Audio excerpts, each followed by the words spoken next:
Assalamualaikum warahmatullahi wabarakatuh. Salam guru penggerak. Jumpa lagi bersama saya, Rasta, dari SMKS PGRI Jatiwangi, salah seorang calon guru penggerak Angkatan 8 dari Kabupaten Majalengka. Pada kesempatan ini saya akan memaparkan koneksi antar materi modul 3.1 tentang pengambilan keputusan berbasis nilai-nilai kebajikan sebagai pemimpin. Tidak lupa dan tidak bosan-bosannya masih dibersamai oleh Bapak Denden Nurjaman sebagai fasilitator saya dan Ibu Sri Rahayu sebagai pendamping praktik. Mengajarkan anak menghitung itu baik, namun mengajarkan mereka apa yang berharga atau yang utama adalah yang terbaik. Teaching kids to count is fine, but teaching them what counts is best. From Bob Tarber. Dari kutipan di atas, apa kaitannya dengan proses pembelajaran yang sedang Anda pelajari saat ini? Dari kutipan di atas, menurut saya bahwa mengajarkan ilmu itu baik, namun mengajarkan nilai atau manfaat dari ilmu yang dipelajari adalah yang terbaik. Kaitannya dengan proses pembelajaran yang sedang dipelajari adalah seorang pemimpin itu harus terampil dalam mengambil keputusan. Namun, dalam pengambilan keputusan harus bersumber dari nilai-nilai kebajikan universal, berpihak pada murid, dan harus dapat dipertanggungjawabkan, sehingga keputusan tersebut dapat sebijaksana mungkin. Bagaimana nilai-nilai atau prinsip-prinsip yang kita anut dalam suatu pengambilan keputusan dapat memberikan dampak pada lingkungan kita. Prinsip yang dianut dalam pengambilan keputusan diantaranya berpikir berbasis hasil akhir atau end-based thinking, berpikir berbasis peraturan atau rule-based thinking, dan berpikir berbasis rasa peduli atau care-based thinking. Apapun prinsip yang dianut, menyesuaikan kondisi dan tetap harus bersumber dari nilai-nilai kebajikan universal. Dengan mengacu pada prinsip dan nilai yang sesuai, maka kita akan mengambil keputusan yang lebih adil, bijaksana, dan diterima berbagai pihak, sehingga akan memberikan dampak yang positif bagi lingkungan tempat kita berada. Bagaimana Anda sebagai seorang pemimpin pembelajaran dapat berkontribusi pada proses pembelajaran murid dalam pengambilan keputusan Anda? Sebagai pemimpin pembelajaran, kita harus peka terhadap persoalan yang terjadi dan mampu mengatasinya dengan baik. Sesuai dengan dasar pengambilan keputusan, diantaranya berpihak pada murid, bersumber pada nilai-nilai kebajikan, dan harus bertanggung jawab.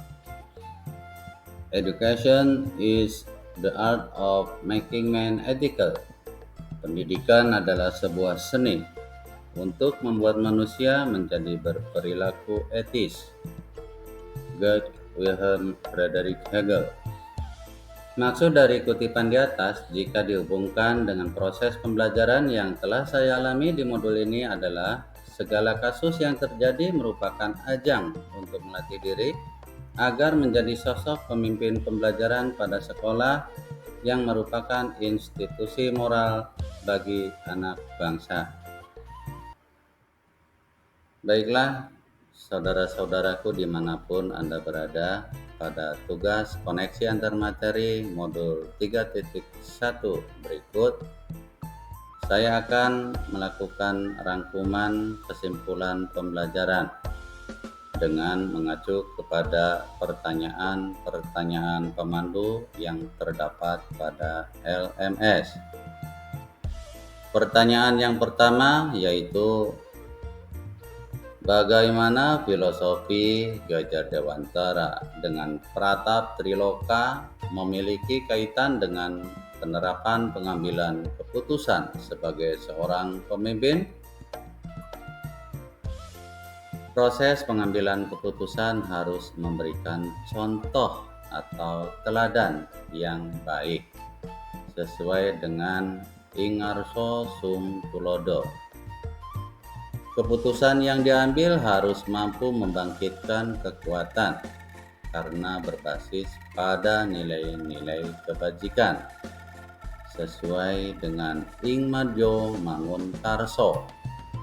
Dan seorang pemimpin harus mampu memberikan motivasi saat melaksanakan keputusan yang diambil sesuai dengan Tutwuri Handayani agar diperoleh keputusan trilema.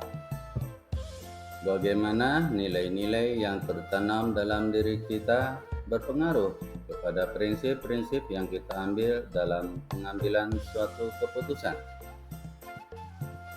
Nilai-nilai guru penggerak yaitu berpihak pada murid, inovatif, reflektif, kolaboratif, dan mandiri harus diaplikasikan sebagai dasar dalam pengambilan keputusan. Karena dengan nilai-nilai tersebut, keputusan yang kita ambil akan lebih cepat, tepat, bijak, dan bisa diterima oleh semua pihak. Dengan nilai-nilai tersebut, pengambilan keputusan dengan berpikir berbasis hasil akhir atau end-based thinking, berpikir berbasis peraturan atau rule-based thinking, maupun berpikir berbasis rasa peduli atau care-based thinking. Bagaimana materi pengambilan keputusan berkaitan dengan kegiatan coaching atau bimbingan yang diberikan pendamping atau fasilitator dalam perjalanan proses pembelajaran kita, terutama dalam pengujian pengambilan keputusan yang telah kita ambil. Apakah pengambilan keputusan tersebut telah efektif? Masihkah ada pertanyaan-pertanyaan dalam diri kita atas pengambilan keputusan tersebut? Hal-hal ini tentunya bisa dibantu oleh sesi coaching yang telah dibahas pada sebelumnya.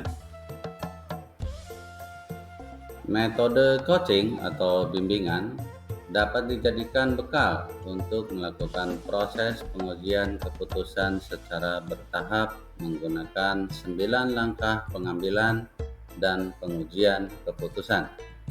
Coaching memiliki kompetensi inti, diantaranya kehadiran penuh atau presence, mendengarkan aktif, dan mengajukan pertanyaan berbobot yang dapat digunakan untuk melakukan pengujian keputusan agar dapat menggali informasi dari permasalahan yang dihadapi, sehingga dalam pengambilan keputusan akan lebih cepat, tepat, bijak, dan lebih diterima banyak pihak. Bagaimana kemampuan guru dalam mengelola dan menyadari aspek sosial emosionalnya akan berpengaruh terhadap pengambilan suatu keputusan, khususnya masalah dilema etika. Kemampuan guru dalam mengelola dan menyadari aspek sosial emosionalnya akan menumbuhkan kesadaran diri untuk berempati pada orang lain. Guru harus menguasai manajemen diri sehingga mampu mengelola emosi dan perilaku. Perlu memiliki keterampilan berelasi agar bisa berkolaborasi dengan baik dan dapat mengambil keputusan yang bertanggung jawab. Masalah yang terkait dilema etika harus diselesaikan dengan pikiran yang jernih dan hati yang tenang. Bagaimana pembahasan studi kasus yang fokus pada masalah moral atau etika, kembali kepada nilai-nilai yang dianut seorang pendidik. Pembahasan studi kasus pada masalah moral atau etika harus berdasar pada nilai-nilai kebajikan yang bersifat universal, diantaranya empati, kasih sayang, bijaksana, keadilan, keselamatan, tanggung jawab, kejujuran, kesetiaan, rasa syukur, lurus hati, dan lain-lain. Dilema etika harus dianalisis menggunakan paradigma, prinsip, dan 9 langkah pengujian dan pengambilan keputusan dan berdasar pada nilai-nilai kebajikan tersebut. Bagaimana pengambilan keputusan yang tepat? Tentunya berdampak pada terciptanya lingkungan yang positif, kondusif, aman, dan nyaman. Pengambilan keputusan yang tepat akan diterima banyak pihak, sehingga akan tercipta lingkungan yang positif, kondusif, aman, dan nyaman. Tidak ada pihak yang merasa dirugikan.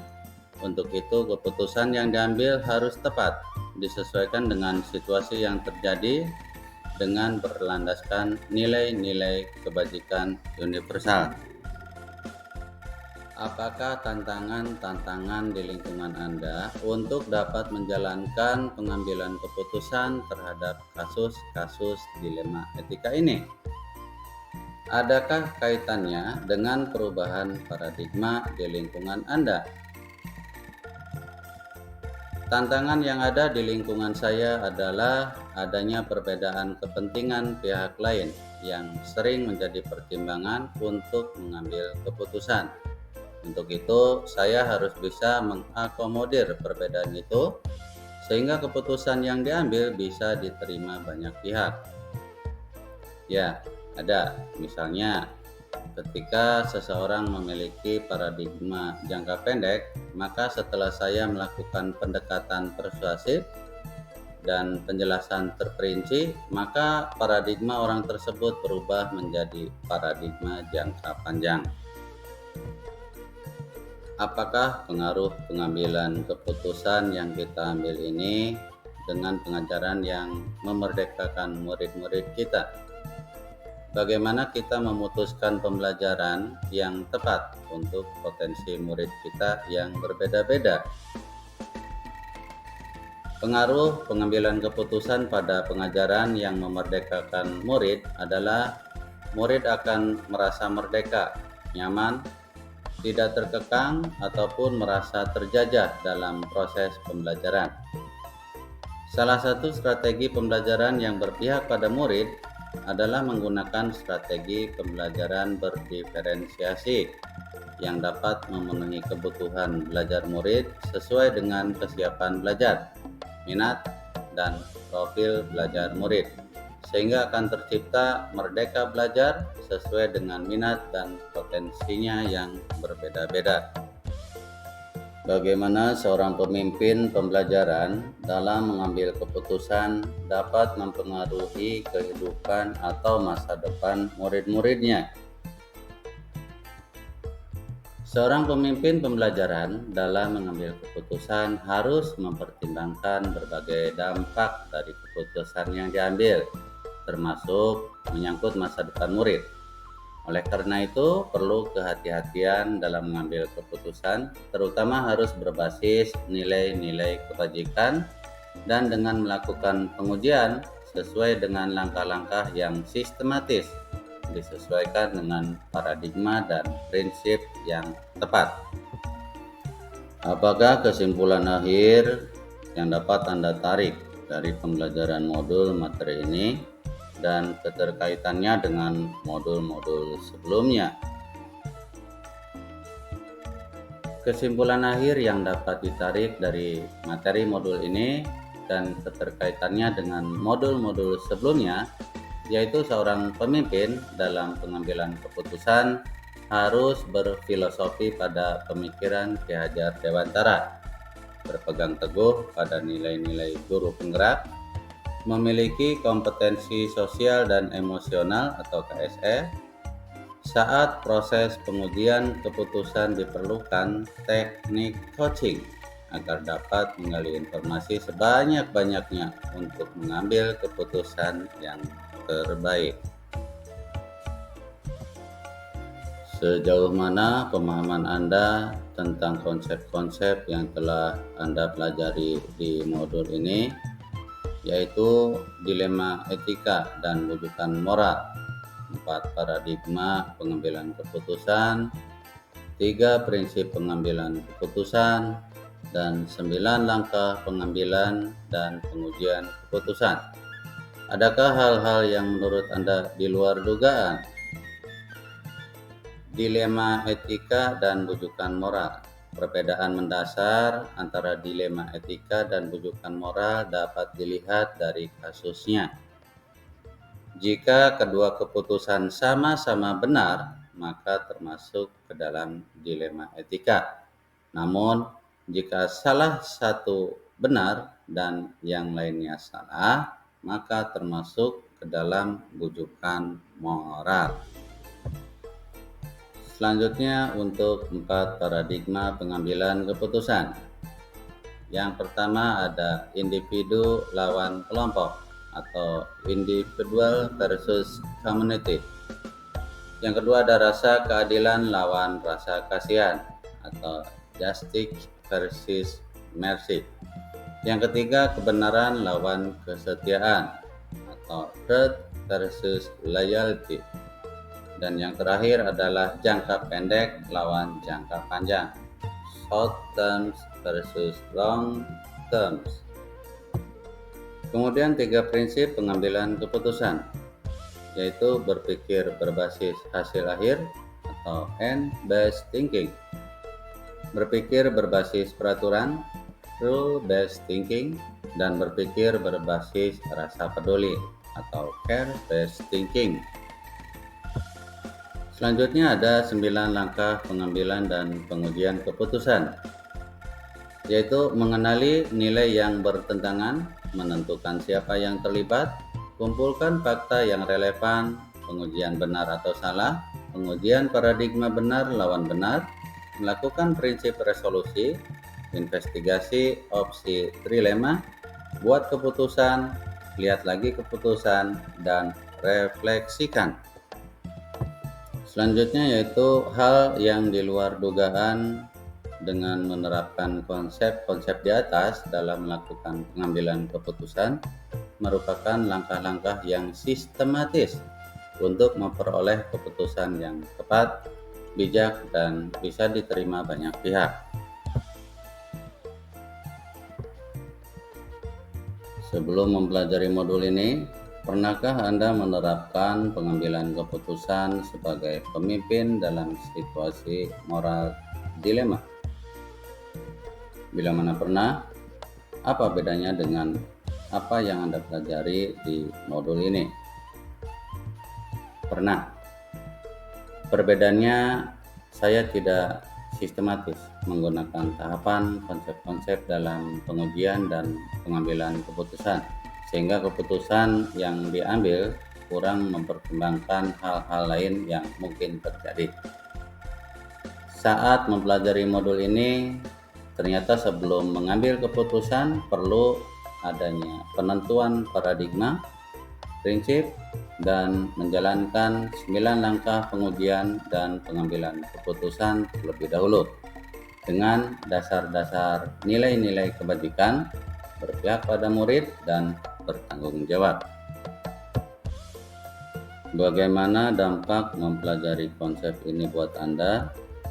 Perubahan apa yang terjadi pada cara Anda dalam mengambil keputusan sebelum dan sesudah mengikuti pembelajaran modul ini?